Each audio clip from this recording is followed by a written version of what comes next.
we know that the drama class and the choir class and the dance class were what got us out of bed every morning to go to school.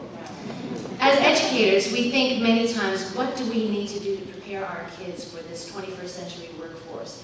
And there's a lot out there, and I have no idea what it's going to be like for my kids when they graduate from high school. But the skills that I'm giving them as a theater teacher in their class are to think creatively, to survive, and to excel in whatever path or profession that they choose. I like to make connections with my kids, and one of the units that I teach is television commercials. We watch TV commercials and study the acting styles and the persuasive techniques, and they write commercials, and they learn a commercial and they go up on stage by themselves and perform it. And so one day we were doing them, and it was so fabulous, everybody was doing a great job, and I turned to this one kid and I said, okay, you're up next, and he said, I'm not going up. I said, did you not memorize your commercial? He said, oh, I memorized it, but I'm just not going up, I don't feel like acting today. So as the teacher inside of me, I'm thinking, oh my God, they're going to revolt, they're going to all head for the door, and the pitchforks are going to come out.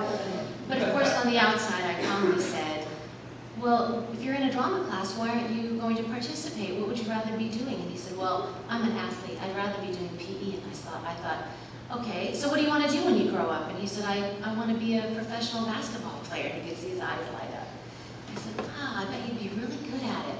So when Nike calls you and says, we want to give you $1 million to do an ad for our TV, for our new tennis shoes, you're just going to say, oh no, I'm an athlete, I'm not an actor. And oh my gosh, the whole class was quiet for like 10 seconds, or an hour and a half. It really seemed like both. But then, and you hear the little squeaking of the wheels in his mind going, but then he got up and he did his commercial, and he was one of the best, and he was one of my best students for the rest of the year. A student is I get calls over the last 15 years from students who tell me that their junior high school drama class, they are still using the skills that they learned all those many years ago. Now as police officers and interpreters and journalists and architects and doctors. One does not take a drama class to be an actor, or a music class to be a musician, or a dance class to be a dancer. One participates in the arts to become a better person, to recognize beauty, to learn empathy, to become a whole human being. I'd like to thank my friends and family who are here with me tonight. It means so much that you're here.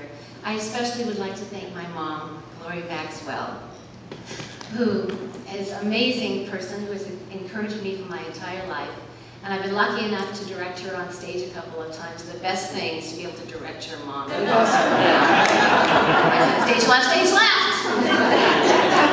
My mom has been so generous with my students in giving them scholarships so that they can attend festivals and field trips. Thank you, Mom. I'd also like to thank my husband, Michael Buss. And if you ask him, I'm sure he will say that half this award belongs to him. And he would be right. There are so many days when I come home from school tearing my hair out, those rotten kids, and here's that. And he would sit there calmly and say, well, did you try this and that? And on other days I'd come home floating on air, and oh, everybody was so creative, and we laughed all day long. It was such a great day. And he would say, well, of course, you tried this and that. Thank you, darling. Thank you so much to all of you for supporting the Chance by your presence here tonight and your money. I am rewarded by my students every single day in the classroom.